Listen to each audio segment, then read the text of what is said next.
بہت سی لڑکیاں اور بہت سی عورتیں وہ یہ چاہتی ہیں کہ پردہ کریں، لیکن پھر بھی غفلت میں ان سے بہت سی غلطیاں ہو جاتی ہیں۔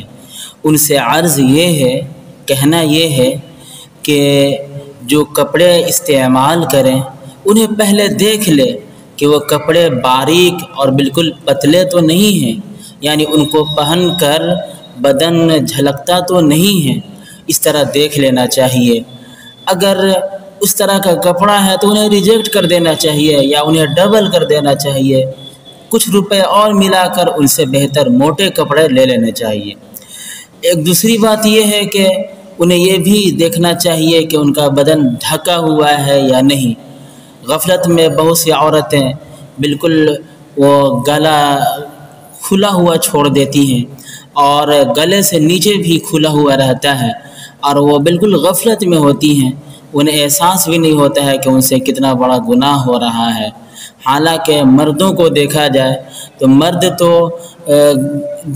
گلا یہاں تک پورا مرد چھپائے رہتے ہیں، لیکن عورتیں ان سے زیادہ، مرد سے زیادہ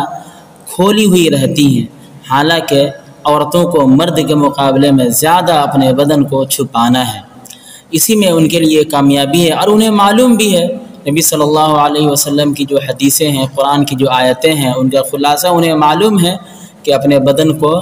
اچھی طرح چھپانا ہے، لیکن پھر بھی غفلت ہو جاتی ہے۔ تو اس سلسلے میں انہیں بہت دھیان دینا چاہیے کہ کپڑے موٹے ہوں، باریک نہ ہوں تاکہ جھلکے نہیں، اور اسی طرح بدن چھپے ہوئے ہوں۔ اسی کے ساتھ ساتھ ان سے ایک یہ بھی بہت بڑی غلطی ہو جاتی ہے کہ اپنا فوٹو، یعنی میک اپ کرنے کے بعد اپنا فوٹو لے کر کھینچ کر پروفائل لگاتی ہیں، فیس بک پہ ڈالتی ہیں یا واٹس ایپ میں پروفائل پکچر لگاتی ہیں، تاکہ جو لوگ بھی ان کے نمبرات رکھے ہوئے ہوں سب تک ان کی تصویر پہنچے، اور اسی طرح ہوتے ہوتے بہت دور دور تک ان کی تصویریں پہنچتی ہیں۔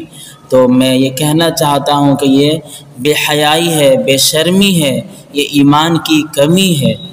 ان سب چیزوں سے اپنے آپ کو بچانا چاہیے تاکہ دنیا میں بھی کامیابی ملے، آخرت میں بھی کامیابی ملے، نبی صلی اللہ علیہ وسلم کی محبت حاصل ہو، صحابیات رضی اللہ عنہن اجمعین کی محبت اور معیت اور تقرب حاصل ہو۔